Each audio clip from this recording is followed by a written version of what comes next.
इंदौर में एमपीपीएससी अभ्यर्थियों का आंदोलन खत्म हुआ ही था कि अब भोपाल में शिक्षकों ने भी मोर्चा खोल दिया है। 2023 भर्ती को लेकर सड़क पर उतरी महिला शिक्षकों ने मांग पूरी नहीं होने पर सिर मुड़वाने की चेतावनी दे डाली है। मोहन सरकार के 1 साल पूरे होते ही क्यों गरमाने लगे हैं ये प्रदर्शन, देखिए हमारी इस रिपोर्ट में। एक छोर से दूसरे छोर गूंज रहा प्रदर्शनकारियों का शोर। हम क्या मांगे? हम क्या मांगे?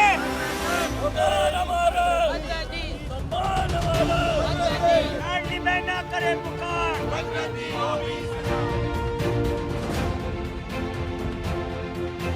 इंदौर में एमपीपीएससी के अभ्यर्थियों के बाद अब 2 बड़े आंदोलन का शोर प्रदेश में गूंजने की तैयारी कर रहा है। पहला वेटिंग शिक्षकों का प्रदर्शन है तो दूसरा ओबीसी अधिकार यात्रा। इससे पहले पिछले 4 दिनों से इंदौर के लोक सेवा आयोग ऑफिस के बाहर एमपीपीएससी के अभ्यर्थी अपनी मांगों को लेकर प्रदर्शन कर रहे थे।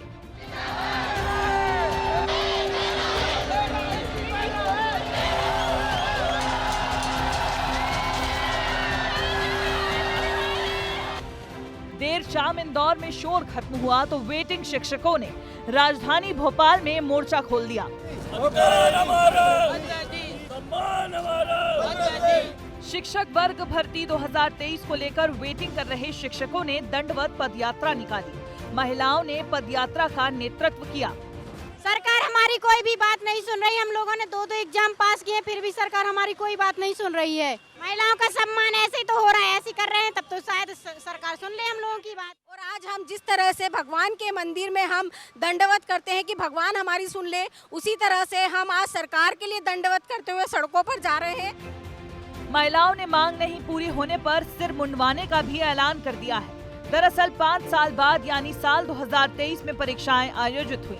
वर्ग 1 भर्ती में 45% बैकलॉग जमा है और नए पदों की संख्या बहुत कम है। इसका असर ये हो रहा है कि अधिकतर श्रेणियों में केवल 6 से 8 पद ही भरे जा रहे हैं।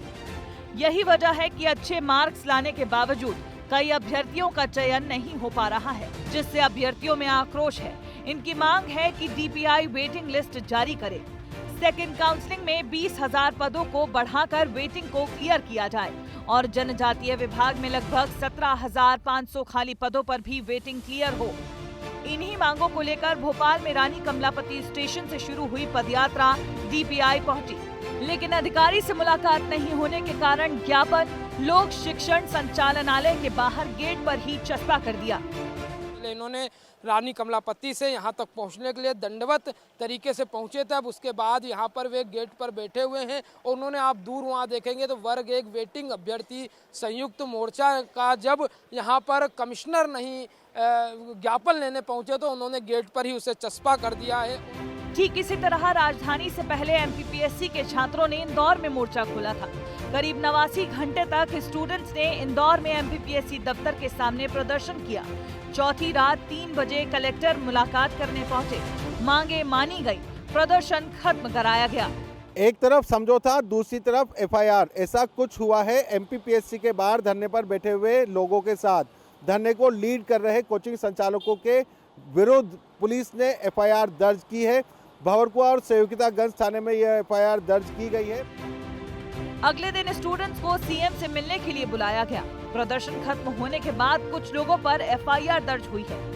आज हमको खबर लगी कि हमारे ऊपर एफआईआर हो गई भंवरकुआ थाने में और संयोगितागंज थाने में, जबकि सब कुछ बात हो चुकी थी।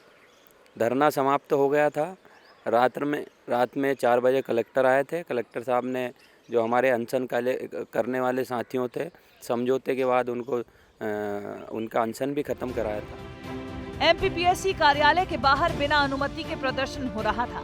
ऐसे में अभ्यर्थियों के खिलाफ एफआईआर दर्ज हुई है। हालांकि इंदौर का प्रदर्शन तो खत्म हो चुका है, लेकिन सरकार के सामने अब दूसरा प्रदर्शन खड़ा है। देखना होगा कि प्रदेश सरकार इससे कैसे निपटती है। ब्यूरो रिपोर्ट, विस्तार न्यूज। इंदौर में कई दिनों से प्रदर्शन कर रहे एमपीपीएससी अभ्यर्थियों ने अपना धरना खत्म कर दिया था, लेकिन अब वेटिंग शिक्षक और ओबीसी अधिकार यात्रा ने प्रशासन की नींद उड़ा दी है। आने वाले दिनों में राजधानी भोपाल में होने वाले प्रदर्शनों से निपटने के लिए शासन से लेकर प्रशासन तक क्या तैयारी है, इस पर आने वाले दिनों में सामने आएगा।